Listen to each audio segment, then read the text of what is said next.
So I was just talking about postmodernism and the context that we are living in. Let us try to understand conceptually, because postmodernism has been understood in different ways, and it's one of the most difficult concept or a category to define or give a determinate or a conclusive meaning, because it's been understood by as many people in as many ways, in very completely kaleidoscopic manner. So there's no one single unified or agreed definition of postmodernism, which is fine and fair, because postmodernism is definitely characteristic of plurality and polysemic nature. So it is fair that postmodernism doesn't have one single agreed meaning. But let us try to at least distinguish in what way sociologists like us can be concerned with postmodernity. If you look at the screen, actually, postmodernity can be juxtaposed to a corresponding concept, a binary opposite of sorts, called modern or modernity and modernism. So if you look at this particular slide, where we are talking about three dimensionality of postmodernism, postmodernity, and postmodernism. Correspondingly, we are also talking about modern modernity and modernism. Actually, the distinction is this: postmodern is a particular era, a particular condition, a particular situation in a history, a phase in history. So it's a historic phase at which we are all living, or we may be partly living in India, maybe Western societies may be living in it full throttle. So postmodern is a particular phase in history. Many sociologists might even characterize the current time, the historic time that we are occupying at the moment, is a postmodern time. We are all living in the postmodern era. So postmodern is a historic era, whereas postmodernity is the way we organize our society. The postmodernity is about the kind of a condition in which the society organizes itself, or a condition that is engulfing our social and personal lives. So postmodernity is a condition which is very close to our understanding as sociologists. So postmodern is an era, postmodernity is a condition we are part of, that is influencing and organizing idea that is controlling and organizing our lives. And postmodernism is a stylistic or a philosophical kind of movement that influences artistic traditions and other forms of expressions. So you know very well about modern art, and modern art is about all about modernism, whereas modernity is the condition that sociology is trying to make sense of. And again, modern is the era. So, as sociologist, this particular presentation session will be largely about postmodernity, and how we can, as sociologists, make sense of it, and how, as researchers, we can even theorize or deploy those theories of postmodernity in our research. And this postmodern modernity as a social theory can be characterized both as a theory as well as an approach. In other words, like, this approach can influence not just the kind of theories that we are going to use in our research, but also the very practice of research itself can be influenced by the condition of postmodernity. So modernity, correspondingly postmodernity. So why, sociologically speak, what is postmodernity? Postmodernity is a particular kind of a condition that organizes and reorganizes society in completely radically new ways. So our society is organized in completely radical ways, radically new ways, on account of postmodernity. And this postmodernity as a condition is influencing every aspect of our social life. Every institution is being heavily influenced by postmodernity, whether it is media, politics, whether it is a family as an institution, you name it. Any institution cannot be exempted from being influenced by the kind of a condition that we are living in. It is quite debatable whether Indian society has really come in the complete throes of postmodernity, or are we halfway here or halfway there. But still, in a general sense of the term, because we are living in a globalized era, we can say that every institution is under the deep influence and control of postmodernism. And this postmodernity is also influencing the very way by which we produce and engage with knowledge. In other words, it's a research, whether it's a research program, whether the methodologies that we use to study society, or all other forms of methodologies by which we make sense of social reality, it is also being structured in radically, absolutely new ways by postmodernity. So, as sociologists, we need to understand postmodernity because it is influencing the way we will be doing our research. It is influencing the way we will be problematizing an issue. It will be influencing the way we will be organizing our relationship with the data and the data providing people in the field. All these things are radically being restructured here. And in sociological terms, uh, probably among all the disciplines, sociologists can take immense amount of pride, because sociologists have been the the busiest in terms of engaging with postmodernity. Even though postmodern thinking and postmodern knowledge itself doesn't care for the disciplinary boundaries, sociologists have become more engaged with it, probably because of the fact that we will be seeing it later, because of the fact that they have been the one who've been busying themselves with the study of modernity. Naturally, the task of continuing to engage themselves with the new form of organizing society called postmodernity is also become the primary business of sociologists. Since they've been engaging with it in frequent and regular fashion, there are new and alternative concepts that have emerged, and they've also tried to look at it very differently, which can themselves be descriptive categories or even critical categories. For example, some of them would have wanted to describe postmodern condition by giving a new terminology, and some of them would be even critical of the very phrase or concept called postmodernism, and they would like to offer an alternative conception of characterizing this particular phase in history. For example, people like Anthony Giddens, who's not at all comfortable with the term postmodernity, perhaps for right reasons. Perhaps the condition, the continent that the continent or the country that he lives in, which is almost a continent in nature, has always dissociated itself with the mainstream continental Europe. And the Britishers still believe there is enough scope for modernity, and we have not really jettisoned modernity as such. We are still very much within the envelope of modernity, perhaps in the late modernity. So he calls it late modernity instead of post modernity because he says modernity has not exhausted itself for England, for probably Britain. But interestingly, Zygmunt Bauman, who made England his homeland, even though he's a Polish sociologist, he lived in England for a long time, died there recently. So he calls it liquid modernity. He says it is not exactly post modernity. We have not moved away from modernity, but modernity has become more fluid in nature. Modernity has become more liquid in nature. There is no solidity. The solidity of modernity that it started with the Enlightenment is no longer there. Modernity has become so fluid. So he calls it no, liquid modernity. Perhaps we won't be able to explain in detail all these things because it will detain us on this itself for another half an hour. So I would like to probably remain remembering the very task at hand. I would like to quickly pass through these descriptions. So Frederick Jameson, a French sociologist, political scientist. Some we call him a sociologist because he comes very close. He calls it in a true Marxian sense. He says no, postmodernity or postmodernism hasn't arrived as yet. And what we call as postmodernity or postmodernism is nothing but late capitalism, the last phase of capitalism. It's a way by which capitalism resolves its own crisis.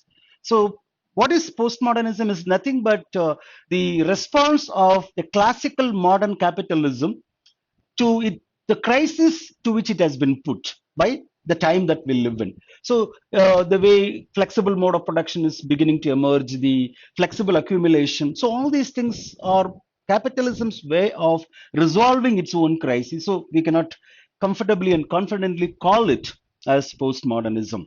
And Daniel Bell has been the first one to have characterized it, but long time back, even in our 1970s itself, he wrote this book, Post-Industrial Society.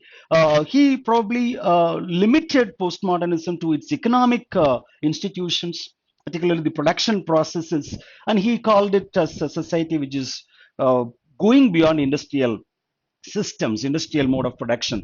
He is very much a sociologist, and his concept probably paved the way for a full blown understanding of postmodernism much later, but he indicated it. Then we have Manuel Castells, the network society, which tellingly characterizes the kind of society that we live in, particularly with all our social media networking and virtual networks of which you are all part.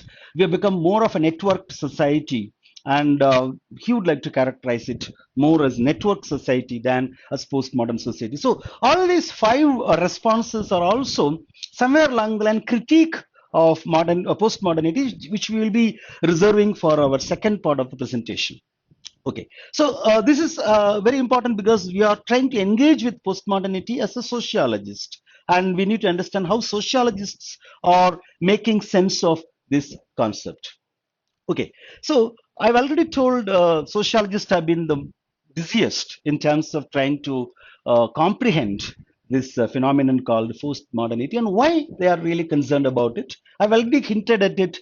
These are the people who have been always busy trying to understand modernity, because sociology is one of the classical modernist discipline.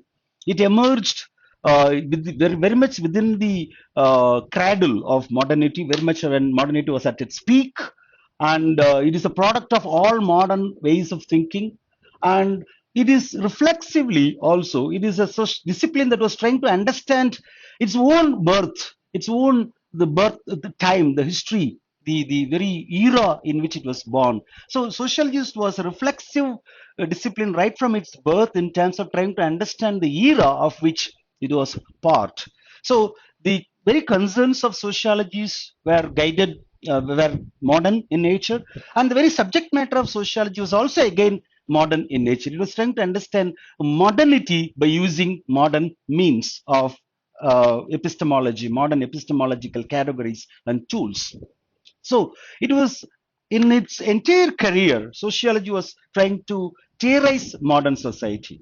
If you really recall all our classical sociologists, they were trying to understand society as it is moving into modernity from traditional society. If you look at Tawny's understanding of Ferdinand Tawny's understanding of Gemeinschaft or Gesellschaft, or if you understand Durkheim's if you really take into account the Durkheim's understanding of organic versus mechanical solidarity, or Max Weber's understanding of traditional society to a rational bureaucratized society, all of them, or whether it's Karl Marx, all the classical sociologists were primarily interested in understanding the journey of society as it moved from a traditional one to a modern society. In fact, they were more interested in studying how modern society is emerging and what are the conditions and in what way modern society can be scientifically organized by using the very gifts, the very tools that Enlightenment provided. So they were trying to understand the rapid social changes, industrialization, the emerging urban society. So this is primarily a modern discipline, and its very epistemological foundation is also very modern. We know very well the concept of or the methodology of science, or scientism, as we critically call it, was one of the primary organizing principle for sociology. When it comes to the sociological knowledge production, science was the primary means of acquiring and comprehending the truth and knowledge. And sociology was again guided by the concept of man, again a very modern product, which we will be seeing later in terms of the criticism. So the notion of an individual man, the possibility of a coterminous, an absolutely self-organizing, self-directing, autonomous, sovereign individual, which was postulated as a possibility by people like Descartes. The idea, you would have known about this whole concept of I think, therefore I am, which is basically a way of establishing the autonomy of a self by logically, in a very non-debatable, non-negotiable manner. Descartes established the idea of a man, and sociology was founded on that idea of a man and his identity, primary identity, the identity of nation state. Sociology even today is struggling a lot in terms of trying to get away from their national identities. We know very well how sociology is always understood in terms of European sociology, British sociology, American sociology, and even Indian sociology. At one point in time, contributions to Indian sociology, a journal which was started by McKim Marriott, is a journal that is primarily postulated an idea that there is a thing called Indian sociology and we all can contribute to that. Whether it is true or not is a question. So, sociology can never free itself from the nation state identities. It was always associated with the nations. And sociology again believed in the possibility of a singular unified truth with capital T. And it is characterized primarily by all the classical sociologists, not only theorized for their immediate proximate nations and communities, but also for the whole globe, whether it's Marx, Weber, Durkheim, they were all theorizing for the entire globe. All things under the sun can be explained by the theories of Marx. That's why it's called grand theories. So for all these reasons, in fact, sometimes I even hesitate to call myself a professor of sociology or assistant professor of sociology. Politically correct way of saying, or even for you people, the politically correct way of saying would be to, we are all students of Euro-American sociology, because primarily our textbooks is all about Euro-American thinkers, as if we never thought sociologically. So, but that is the cradle of modernity, and modernity was born in Europe, later traveled to America, but it is the primarily sociology is primarily the sociology that we are calling a sociology with capital S is primarily a sociology which can be or should be called sociology of European and American society. Yes. So if you really want to understand post-modernity, we need to understand modern, because sociology itself is a modern discipline, and we need to understand what are the modern principles, the modernity, the notions of modernity that governs sociology as a discipline and society as a whole, the modern society as a whole, for which we need to really understand the differences between modernity and post-modernity. The list is very long, and I don't want to really bore you by explaining every principle, but I will just single out few which will be very crucial and salient for our purpose at hand. Okay, so I was already talking about the Cartesian methodology, which postulated a possibility of a Cartesian subject, that there is a thinking, seeing, cognitive subject which is possessing with unity of mind, unity of a future.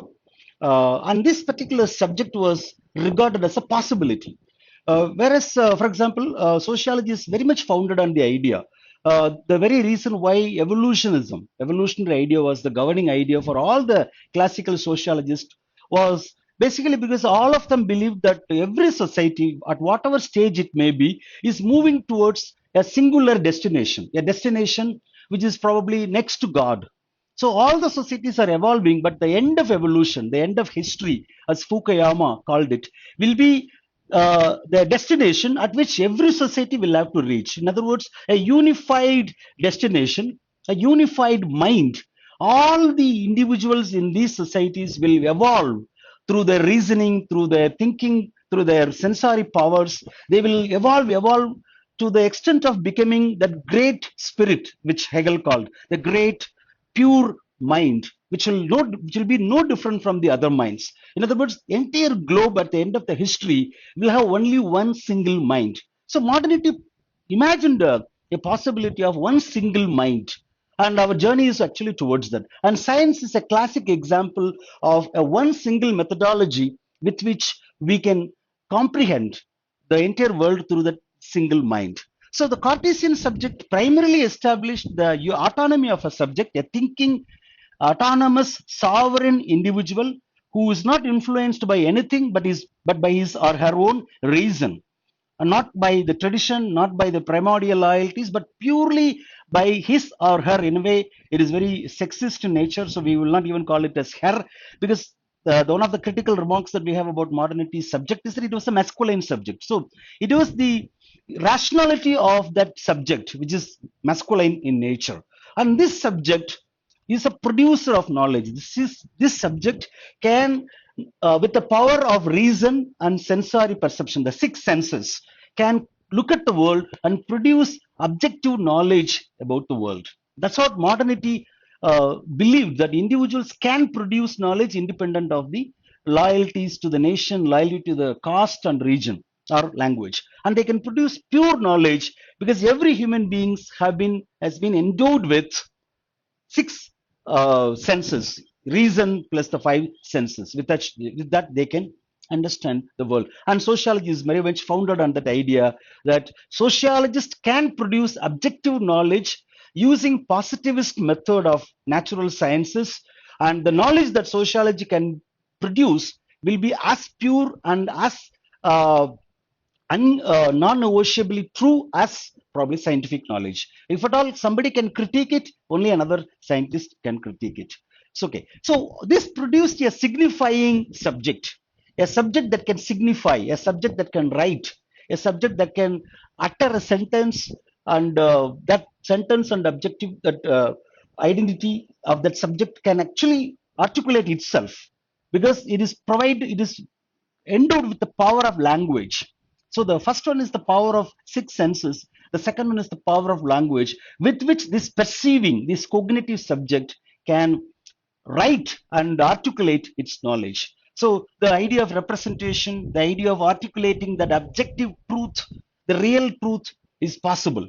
And with this objective cognitive subject can not only produce truth because of its sensory perceptions and language, but also that truth is a universal truth, the truth that will be uh, universally applicable for all the people in the world. That is the other one. So this produced society as an objectifiable reality. These sociologists using their sensory perception, because it's a Cartesian autonomous subject, the sociologist and everyone in it, and they can comprehend the truth called social knowledge, and they can treat society as a structure. And this is what people like Derrida, who critiques the logocentrism, produced a logocentric reason, a reason that depended on logic and language to articulate and establish itself as the truth. For example, if I have a reason, I need to, if I am possessed with the power of rationality, how do I establish the power of rationality? By writing and speaking, by deploying a language, I articulate myself. So my entire existence as a truth delivering individual lies in my ability to center around logos. Logos involves both logic as well as language. So through the power of reasoning, I established myself as a knowing subject. And once this knowing subject is established, then all other institutional mechanisms flourish. For example, economics, psychology, all the subjects emerged primarily because of this logic that there is an autonomous self which can be studied scientifically, psychology. And this autonomous self will be guided only by rational calculation in terms of maximizing its profit and resources, and it will engage with nature, which is body. That's what a Cartesian logic established, not only the autonomy of mind, but also the existence of a body that is subjected to the interpretation and analysis of the mind.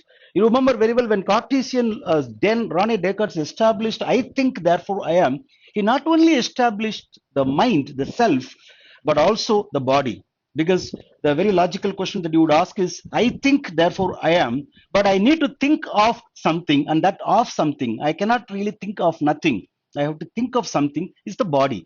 And the body with which the mind interacts will be rationally guided to the extent that the body will be enhanced in its terms of its quality and quantity. And economics is all about interacting with nature and maximizing the quantity and quality in nature so that the nature can be turned into a commodity whose use value, which is basically the quantitative value, and its exchange value, which is actually the qualitative value, can be enhanced. So now we are able to establish all the institutional mechanisms like capitalism, production, as I told, use value to exchange value, and the arrival of science and technology, which is assisting all these production processes, the mechanical technologies, and the establishment of science. All these things are very much part of the story of modernity. In fact, I just explained the left column to its last. So the emergence of science, if you go from bottom, and the resulting in the emergence of economic institution,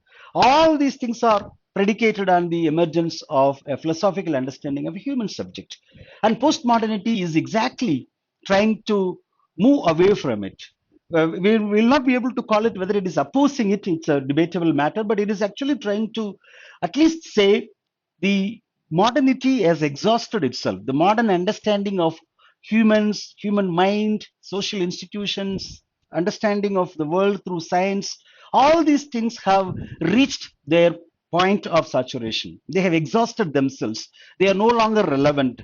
Just as the traditional societies and its organizing principles could not have been relevant when the advent of modernity.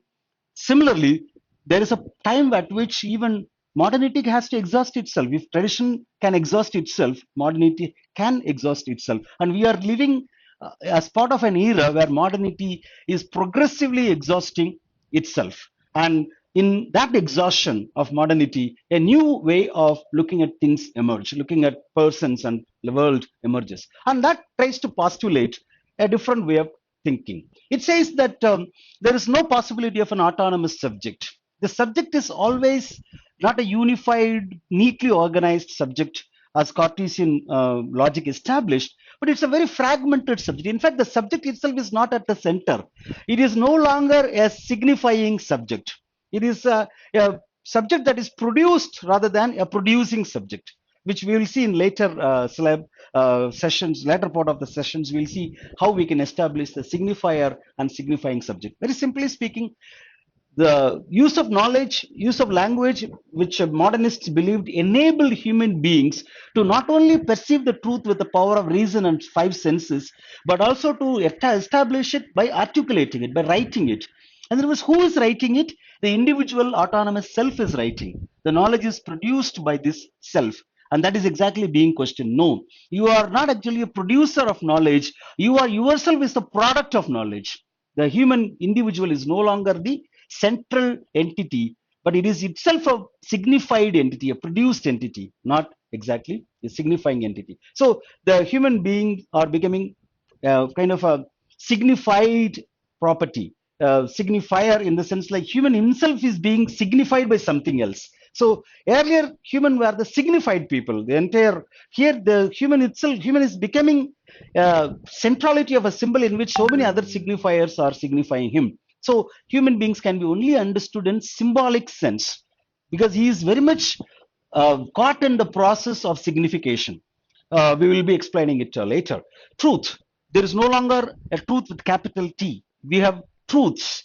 The moment you put S to the notion of truth, it de-establishes itself. There is no notion of truth any longer because the moment you put S to it, in fact, truth is such a sterile word that you cannot even have a comparative or superlative degree for it. There cannot be something called more truth or less truth because truth is always capital T, but that is being destabilized by postmodernism. And there is nothing real, there is nothing universal. Everything is particular, everything is localized. We'll see that later. And the society itself is seen as a playful tool. It's no longer a structure, a clearly, neatly organized structure. Society itself is a spectacle, constantly changing its colors, constantly changing its canvas. And there is no way you can even comprehend a society because it's constantly moving around. So economy has, yes, yes, please. Yeah. Yeah. Okay, no problem. Okay, okay. Yeah. Mm, mm.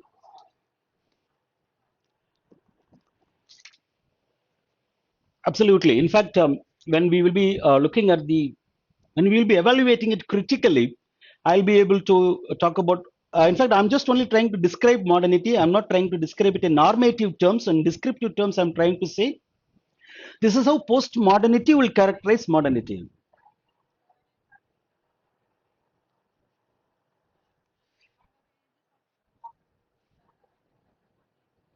Yeah. I would like to reserve the answer. Probably the answer is going to come from my later slides. So I would rather anticipate an answer for this question. So shall I really skip it for the time being?